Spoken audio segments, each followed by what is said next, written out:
The Zephyrian throne room stretched across nearly a kilometer of polished crystal, its walls alive with bioluminescent patterns that pulsed in rhythm with Princess Zaratiel's heartbeat. She stood before the assembled war council, her 4 arms crossed in defiance, her silver-scaled skin shimmering with barely contained rage.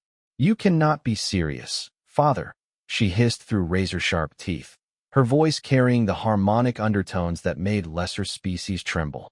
A human? Those hairless apes barely evolved past throwing rocks at each other.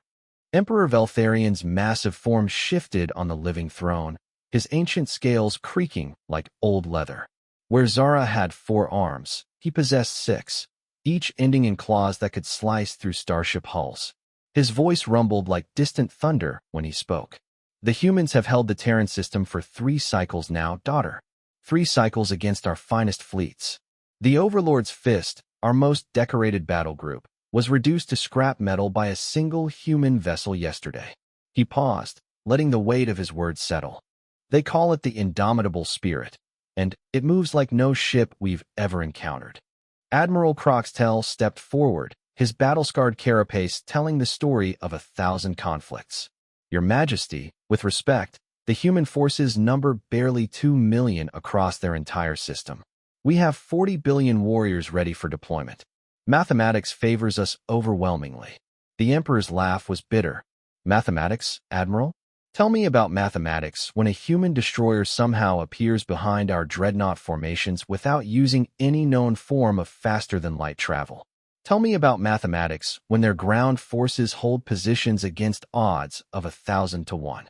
Zaratiel had heard these reports, but she dismissed them as exaggerations. The humans were a young species, barely 5,000 years old. The Zephyrians had been conquering galaxies since before their sun was born. How could creatures with such short lifespans possibly threaten an empire that had endured for millions of years? "The proposal is simple," her father continued. "You will marry their military leader, this Marcus Chun. The Union will cement a peace treaty that benefits both our peoples. The humans gain protection under our empire, and we gain insight into their capabilities. Their military leader is probably some crude barbarian who bathes in the blood of his enemies." Zara spat. "I've seen the footage of their soldiers. They wear primitive armor and carry weapons that still use chemical propellants. It's like sending stone axes against plasma rifles." General Thexmore, whose cybernetic implants glowed with tactical data, cleared his throat. "Actually, Princess, our intelligence suggests otherwise. This Marcus Chun graduated from something called Harvard University with degrees in both military strategy and xenobiological studies. He speaks 7 languages, including our own, which he apparently learned in 18 of their days." Zara paused. Learning Zephyrian typically took other species several years. Their language contained harmonic frequencies that required precise vocal control and an understanding of mathematical progressions that most minds couldn't grasp. "Furthermore," the general continued, "he requested the meeting be held on neutral ground, a space station in the asteroid belt between their world and ours. He specifically asked that you be allowed to bring a full security detail and that the negotiations be conducted in both languages simultaneously. He's trying to show respect for our customs," Admiral Croxtel admitted grudgingly. "Most species we've conquered never bothered to learn even basic Zephyrian phrases." Emperor Veltharian's tail lashed behind him, a sign Zara recognized as barely controlled frustration. "The humans have cost us more ships in 3 years than the Kronger Rebellion did in 30. They fight with a ferocity we've never encountered, but, more troubling, they fight with intelligence. Every battle teaches them something new about our tactics, and they adapt faster than we can modify our strategies." The holographic displays around the room showed the current state of the conflict. Red markers indicated Zephyrian losses, and there were far too many of them. The humans had somehow turned their single system into an impregnable fortress, using tactics that defied conventional military wisdom. "Show her the Proxima engagement," the Emperor commanded. The room filled with tactical holography, displaying a recent battle in 3-dimensional detail. Zara watched as a human fleet of 12 ships faced off against a Zephyrian armada of over 300 vessels. The battle should have been over in minutes. Instead, She watched in growing amazement as the human ships moved in perfect coordination, their formations flowing like liquid mercury through space. They didn't just retreat when outgunned. They led the Zephyrian forces into asteroid fields where the larger ships couldn't maneuver effectively. They used gravity wells as weapons, slingshot maneuvers that accelerated their projectiles to impossible velocities. Most shocking of all, they seemed to anticipate every Zephyrian tactical decision before it was made. How is this possible? Zara whispered, watching a human cruiser somehow appear directly behind the Zephyrian flagship and unleash a barrage that crippled the massive vessel's engines. We believe, General Thexmore said carefully, that they've developed some form of predictive combat algorithm. Their battle computers don't just calculate optimal strategies. They seem to predict our responses with 97% accuracy. But that's impossible. Zephyrian tactical doctrine is based on chaos mathematics and random variation principles. No computer should be able to predict our movements. No Zephyrian computer, Admiral Croxtel corrected. Human minds apparently work differently than ours. Where we rely on instinct and experience, they seem to use pattern recognition and adaptive learning. They're not trying to outthink us. They're trying to understand how we think. The Emperor rose from his throne, his massive presence filling the chamber. This Marcus Chun has agreed to the marriage proposal, but he's made some unusual requests. He wants the ceremony to take place on their homeworld, Earth. He wants it broadcast to both our peoples simultaneously. And he's insisted that you spend one full cycle living among the humans before the formal union. Zara felt her secondary heart skip a beat. Living among aliens was considered one of the gravest dishonors a Zephyrian noble could endure. Their culture was built around the concept of genetic and technological superiority. To live as equals with a primitive species would be humiliating beyond measure. I won't do it, she declared. Find another way to end this conflict. There is no other way. The Emperor's roar shook the crystal walls. Do you think I haven't tried? We've thrown everything at them except our core world's defense fleets. They've captured 3 of our ship designs, and somehow improved them. Our own weapons are now being used against us, but better than we ever used them ourselves. The holographic displays shifted, showing technical schematics that made Zara's blood run cold. Human modifications to Zephyrian technology were not just functional, they were elegant. Where Zephyrian engineering relied on brute force and overwhelming power, the human improvements used efficiency and precision. A captured Zephyrian plasma cannon had been modified with something the humans called magnetic field focusing. The result was a weapon that used 60% less energy while delivering twice the destructive force. Their shield modifications used harmonic resonance to deflect attacks rather than simply absorbing them, making the defensive systems nearly impregnable while using a fraction of the power. They're not just fighting us, Admiral Croxtel said quietly. They're learning from us. Every ship they capture, every piece of technology they examine, makes them stronger. At this rate, in 10 cycles they won't need to defend their system. They'll be capable of conquering ours. The thought sent ice through Zara's veins. The Zephyrian Empire had never faced an enemy that grew stronger from conflict. Their strategy had always been to overwhelm opponents with superior technology and numbers. But the humans seemed to use those very advantages against them. What makes you think this marriage will change anything? She asked. Why wouldn't they just use me as a hostage or a source of intelligence? Emperor Veltharian's expression softened slightly, showing a hint of the father beneath the ruler. Because, daughter, Marcus Chin specifically requested that the marriage be real, not a political arrangement, but an actual union. He wants to learn about our culture, our people, our way of life. And he wants you to learn about theirs. He could be planning to extract military secrets through intimacy, General Thexmore warned. Humans are known for their emotional manipulation tactics. Perhaps, the Emperor agreed. But consider this. He could have demanded technological exchanges, territorial concessions, or tribute. Instead, he asked for something that benefits both our peoples equally. The marriage treaty includes provisions for cultural exchange, shared research initiatives, and mutual defense pacts. Zara studied the treaty documents that appeared in the air around her. The terms were surprisingly fair. The humans weren't demanding subjugation or tribute. They wanted partnership. The idea was so alien to Zephyrian thinking that it almost seemed like a trap. "Show me his military record," she commanded. The holographic displays shifted again, this time showing a detailed analysis of Marcus Chen's career.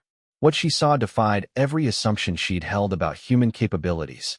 He'd started as a common soldier, but his rise through the ranks had been meteoric, not because of political connections or inherited privilege, but because of results. Every unit he'd commanded had performed far beyond expectations. Every battle he'd planned had resulted in victory despite overwhelming odds. The most disturbing entry was his psychological profile. Human military analysts had rated him as having superhuman spatial reasoning, unprecedented tactical intuition, and an almost supernatural ability to predict enemy behavior. One report suggested he might represent the next stage of human evolution. "He's 28 years old," Admiral Croxtell noted. "In human terms, barely past adolescence. Yet he's already accomplished more than most Zephyrian generals achieve in lifetimes of service. That's impossible.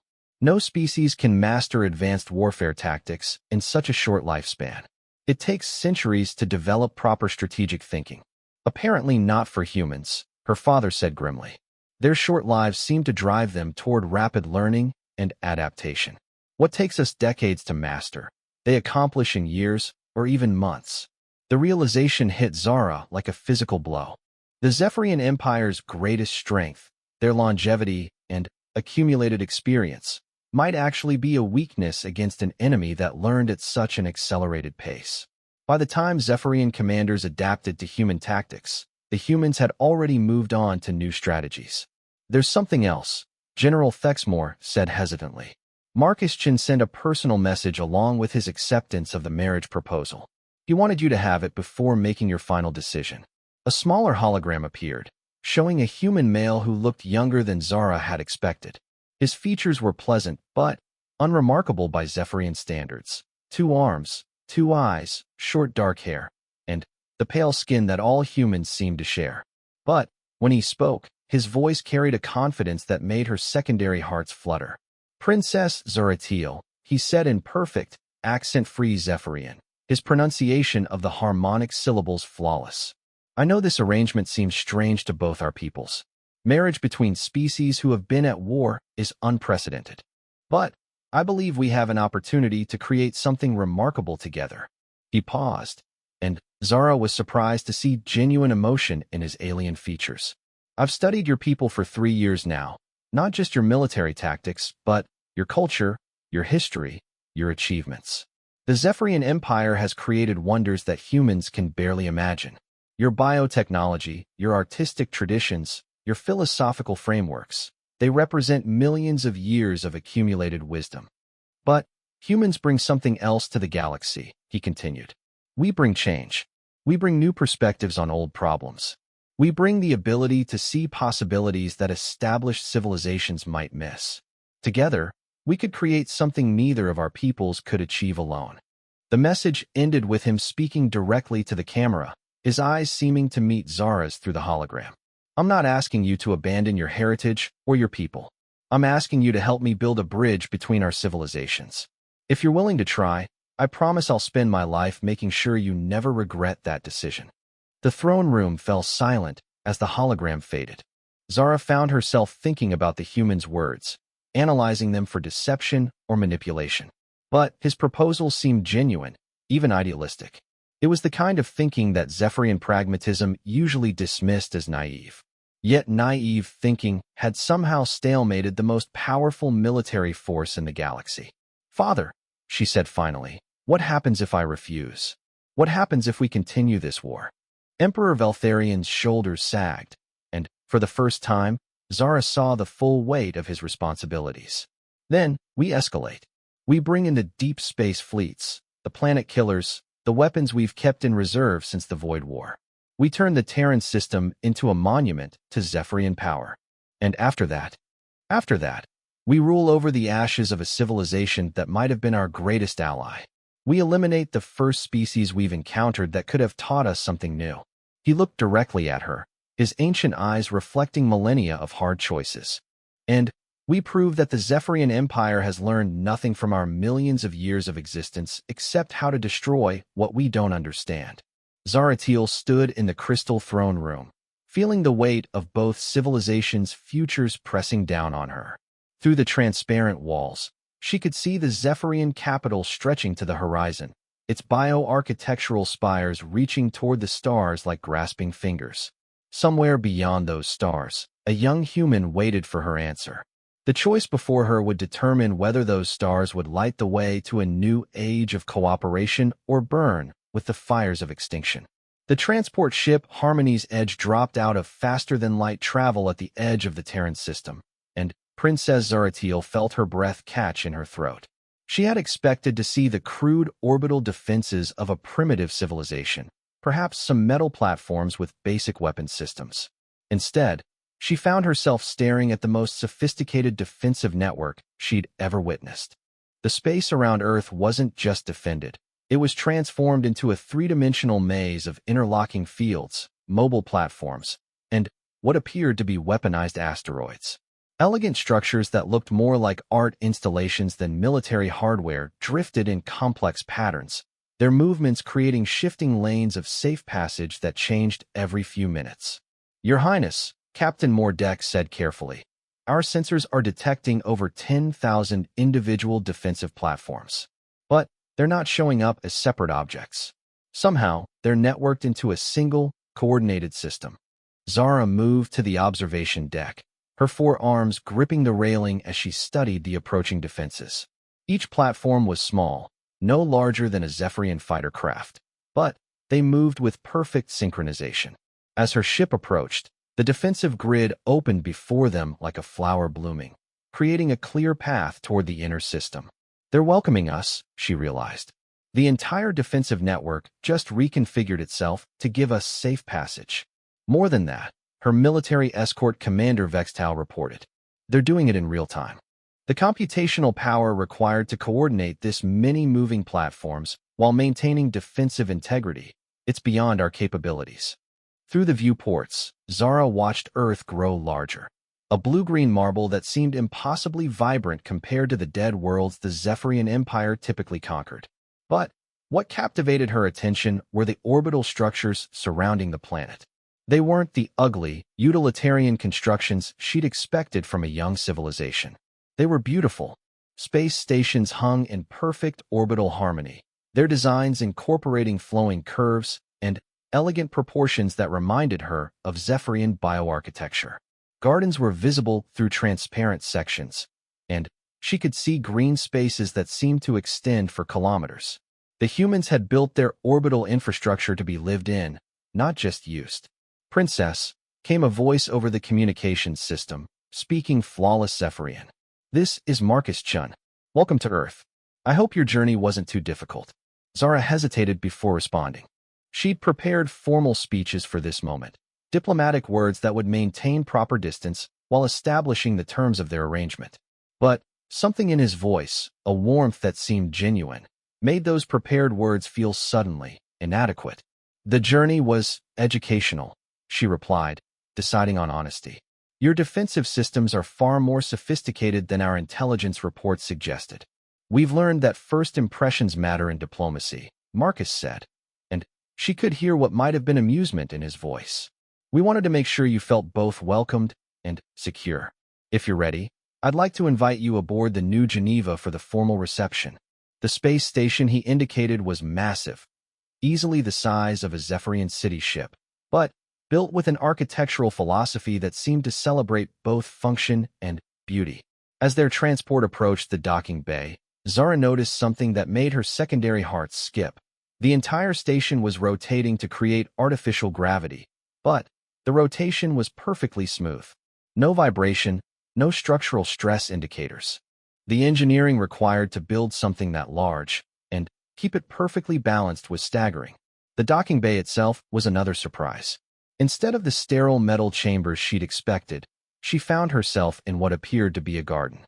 Trees lined the walkways, their roots somehow adapted to grow in artificial soil that must have been specially created for the space environment. The air smelled of growing things and carried the subtle oxygen-rich signature of a healthy ecosystem. Marcus Chun was waiting for her at the end of the docking tube, and Zara felt a jolt of surprise at her first in-person look at him. The hologram hadn't captured the intelligence in his eyes or the confident way he carried himself. He was smaller than she was. All humans were smaller than Zephyrians, but there was something about his presence that made size seem irrelevant. "Princess Zaratiel," he said, offering what she recognized as a human gesture of respect, a slight bow that acknowledged her status without showing submission. "Thank you for coming. I know this can't have been an easy decision." "It wasn't," she replied honestly. "But I'm beginning to think it might have been the right one." He smiled, an expression that Zephyrians didn't possess, but that somehow conveyed warmth and approval. "I'd like to show you something before we begin the formal proceedings. Something I think might help explain why this alliance could benefit both our peoples." He led her through corridors that challenged everything she thought she knew about human architecture. The spaces were designed for beings much larger than humans, clearly modified to accommodate Zephyrian visitors. But, more than that, the modifications showed a deep understanding of Zephyrian psychology. The ceiling heights, the color schemes, even the acoustic properties of the spaces had been adjusted to feel comfortable to her species. "You studied our cultural preferences," she observed. "We studied everything we could," Marcus admitted. "Your art, your music, your philosophical traditions, your social structures. We wanted to understand not just how Zephyrians fight, but how they live, what they value, what makes them feel at home." They entered a vast chamber that took Zara's breath away. It was an observation deck that provided a panoramic view of Earth, but the view itself wasn't what stunned her. It was the way the chamber had been designed to display it. The deck was arranged in tiers that followed Zephyrian mathematical progressions, with seating areas positioned at points that corresponded to harmonically significant ratios. Even the lighting had been tuned to frequencies that Zephyrian eyes found naturally pleasing. "This room was designed specifically for you," Marcus said quietly. "We wanted you to have a place where you could feel connected to your heritage while also seeing our world." Zara moved to the central viewing area, where Earth hung before her in all its blue-green glory. From this perspective, she could see the orbital installations more clearly, and what she saw challenged her assumptions about human capabilities even further. The space elevators were obviously human technology. Zephyrians had abandoned such crude methods of reaching orbit millions of years ago. But these weren't crude. They were elegant structures that seemed to grow from the planet's surface like crystalline trees, their carbon nanotube cables invisible except for the way they caught and refracted sunlight. More impressive were the atmospheric processors. Humans had somehow learned to manage their planet's climate on a global scale, using orbital mirrors and atmospheric scrubbers to maintain optimal conditions. The technology was different from Zephyrian methods, but the results were undeniably effective. "How?" she asked simply. "Desperation, mostly," Marcus replied. "When we first detected your scout ships 50 years ago, we realized we were facing a civilization that could exterminate us without effort. We had to find ways to defend ourselves, and defense drove innovation. That's not possible. Innovation requires time, accumulated knowledge, collaborative research across generations. You've accomplished in 50 years what should have taken millennia." Marcus moved to stand beside her, his gaze also directed toward Earth. "Humans have a saying, necessity is the mother of invention. When survival is at stake, we find ways to do impossible things. But, more than that, we approach problems differently than Zephyrians do." "How so?" "Your people have millions of years of accumulated knowledge and proven methods. When faced with a challenge, you draw on that vast library of experience to find solutions. It's an incredibly powerful approach, and it's served your empire well across the galaxy." But Zara sensed there was more. "But it can also limit thinking to established patterns. Humans don't have millions of years of experience to draw on, so we have to improvise. We have to find new solutions because we don't know the old ones. Sometimes that means we fail spectacularly, but sometimes we discover approaches that no one has tried before." "You're saying ignorance is an advantage?" Marcus laughed, a sound that was surprisingly pleasant. "Not ignorance exactly. Fresh perspective. When we first analyzed Zephyrian military tactics, we didn't try to copy them. We couldn't. We didn't have the technology or the experience. Instead, we asked ourselves, what would we do if we were trying to defeat these tactics? And that led to your defensive innovations. Among other things, we realized that trying to match Zephyrian firepower was hopeless, so we focused on mobility and unpredictability. We studied the mathematical patterns in your battle formations and designed countermeasures specifically to exploit the assumptions those patterns were based on. Zara felt a chill of understanding. You turned our strengths into weaknesses. We turned rigidity into predictability, Marcus corrected. Zephyrian military doctrine is incredibly sophisticated, but it's also standardized. Once we understood the principles your tactics were based on, we could anticipate your responses. But that should be impossible. Our tactical doctrine incorporates randomization algorithms and chaos mathematics specifically to prevent predictable patterns. True chaos is impossible to achieve with computer systems, Marcus said. Even your most sophisticated randomization algorithms follow mathematical rules. Humans excel at pattern recognition. It's one of our evolutionary advantages. We can identify patterns even in systems designed to be patternless. The implications hit Zara like a physical blow.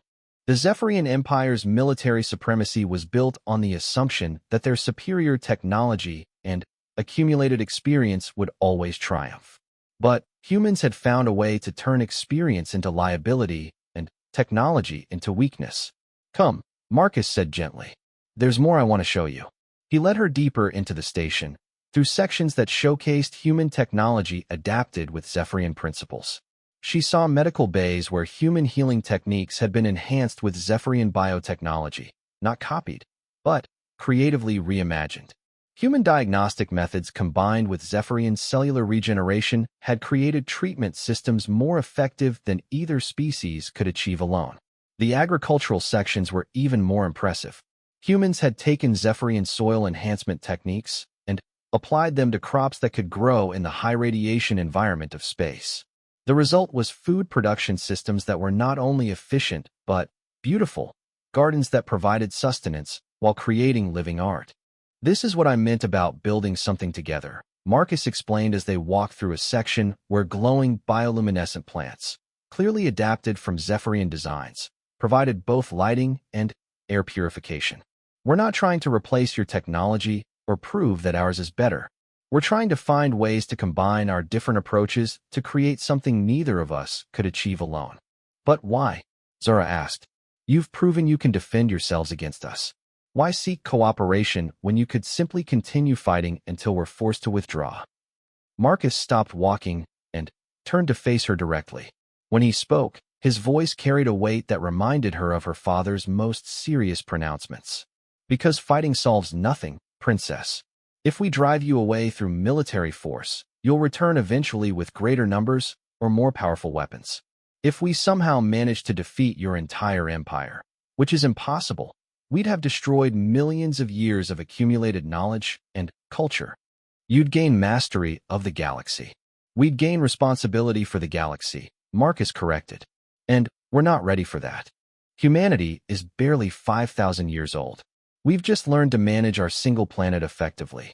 The idea of ruling a galactic empire is terrifying to us. Then, what do you want? Partnership, cooperation, a chance to learn from each other. He gestured toward the modified technologies surrounding them. Your people have solved problems we're just beginning to understand. You've created technologies that seem like magic to us. But you've also been thinking the same ways for millions of years. Fresh perspectives might help you solve problems you didn't even know existed.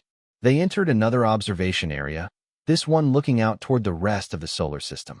Zara could see massive construction projects in progress, space habitats being built around other planets, mining operations in the asteroid belt, research stations positioned near Jupiter's moons. In 50 years, you've colonized your entire star system, she observed. We've had to. Earth alone can't support our growing population, and we knew we needed distributed infrastructure to have any hope of defending ourselves. Marcus pointed toward a cluster of structures near Mars. Those habitats house over 1 billion people now. We've had to learn to live in space because staying on one planet made us too vulnerable. And after the marriage? Zara asked. After we formalized this alliance? What happens then? Then, we start building the future together, Marcus said. We share knowledge, we combine technologies, we learn from each other's cultures. Maybe in a generation or two, the distinction between human and Zephyrian technology becomes meaningless because we've created something entirely new. You're talking about changing both our civilizations fundamentally. I'm talking about letting them grow, Marcus replied. The Zephyrian Empire has been the same for millions of years. It's incredibly stable, incredibly powerful, but it's also static. Humans change constantly, sometimes for better, sometimes for worse, but we always change. Maybe together we can find a way to combine stability with growth. Zara looked out at the human construction projects, trying to imagine what Marcus was proposing. A civilization that combined Zephyrian knowledge with human adaptability. Technologies that married ancient wisdom with innovative thinking. Cultural exchange that enriched both species without destroying either. There's something you should know, she said finally, about why I really agreed to this marriage. Marcus waited, his expression patient but alert. My father thinks I'm doing this to save the empire from a costly war. My advisors think I'm sacrificing myself for political necessity. She turned to face him directly. But the truth is, I'm curious. For the first time in my life, I've encountered something genuinely new. A species that doesn't fit any of our categories or expectations. I want to understand how you think, how you solve problems, how you've accomplished so much in such a short time. And if you don't like what you discover, then I'll deal with that when it happens. But Marcus, she used his name for the first time, noting how strange the human syllables felt in her mouth. If this alliance is going to work, it has to be based on honesty. Can you promise me that you'll never try to manipulate me or use our relationship to extract military secrets? I can promise you more than that, Marcus said seriously. I can promise you that everything I learn about Zephyrian capabilities, I'll share with your people as well. This partnership only works if both sides benefit equally. That's naive. Information is power. Sharing military intelligence with potential enemies is strategically foolish. Then, maybe we need to stop thinking of each other as potential enemies, Marcus replied. Maybe we need to start thinking of ourselves as potential allies facing common challenges. What common challenges? The Zephyrian Empire has no external threats. Marcus was quiet for a moment, then activated a holographic display that showed the galaxy from a broader perspective. Red markers indicated areas where civilizations had simply vanished, entire sectors where once thriving species had disappeared without explanation. The universe is a dangerous place, Princess. There are threats out there that make our little war seem insignificant. Forces that consume entire civilizations without leaving traces. Entities that exist in dimensions we can barely perceive. He paused, letting the implications sink in. Separately, our peoples might survive what's coming. Together, we might be able to do more than survive. We might be able to thrive. Zara stared at the display, counting the dead zones scattered throughout the galaxy. Some she recognized as areas where the Zephyrian Empire had simply lost contact with outlying colonies. She'd assumed those losses were due to natural disasters or internal conflicts. But if Marcus was right, if there were external threats actively hunting advanced civilizations, how do you know about these? She asked. Because some of them have already made contact with human colonies, Marcus said grimly.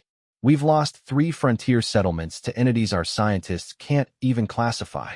They appear, they consume everything, not just life, but matter itself. And then they move on. Why didn't you mention this during the treaty negotiations? Because we needed to establish trust first. Would you have believed us if we'd started our relationship by claiming there were cosmic horrors threatening the galaxy? Zara had to admit he was right. Such claims would have seemed like human desperation or manipulation tactics. This changes things, she said finally. If there are genuine external threats, then cooperation becomes a necessity, not just an opportunity. Exactly. And that's why this marriage needs to be more than political theater. We need to genuinely understand each other, learn from each other, trust each other. Because when those threats come for our core worlds, we're going to need every advantage we can get. Looking out at Earth spinning serenely below them, Zara felt the weight of responsibility settling on her shoulders. She'd come here expecting to make a political sacrifice to end a war. Instead, She was being offered a chance to help build a new kind of civilization that might be the galaxy's only hope for survival. The question now was whether she was brave enough to accept that challenge. The wedding ceremony took place on the Great Platform of New Geneva, with both human and Zephyrian fleets arranged in perfect formation throughout the system as witnesses. Princess Zeratil wore traditional Zephyrian ceremonial armor, living metal that shifted colors with her emotions, while Marcus Chen had chosen formal human diplomatic robes modified with Zephyrian design elements. The fusion of their cultures in something as simple as clothing choices seemed to symbolize what they were trying to achieve. But even as they exchanged vows in the ancient Zephyrian tradition of harmonic binding, Zara couldn't shake the feeling that something was wrong. Her father's fleet maintained perfect position, but their weapon systems remained active.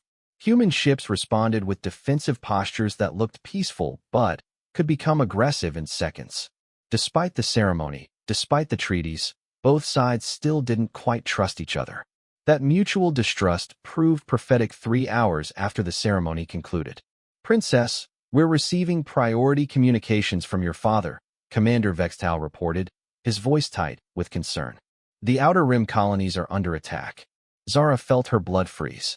The Outer Rim colonies were the Empire's most distant settlements, positioned to serve as early warning systems against external threats. If they were under attack, it could only mean one thing. The entities Marcus warned us about? Unknown, Your Highness. But the colony ship Eternal Dominance sent only a single transmission before contact was lost. They said the attackers weren't using technology. They were technology. Marcus appeared beside her in the command center, having changed from ceremonial robes into practical military gear. "How many colonies have been affected?" 7 confirmed lost, 12 more not responding to communications, Vextal replied. "The pattern of destruction suggests the attackers are moving directly toward our core systems." "Show me the tactical situation," Zara commanded. The holographic display that materialized around them revealed a nightmare scenario. Red markers indicated destroyed colonies, forming a clear vector aimed at the heart of Zephyrian space. But what chilled Zara's blood was the speed of the advance. The attackers had covered distances that should have taken months in a matter of hours. "That's impossible," she breathed. "No ship can move that fast between star systems." "These aren't ships," Marcus said grimly, studying the pattern of attacks. "Look at the destruction patterns. No debris fields, no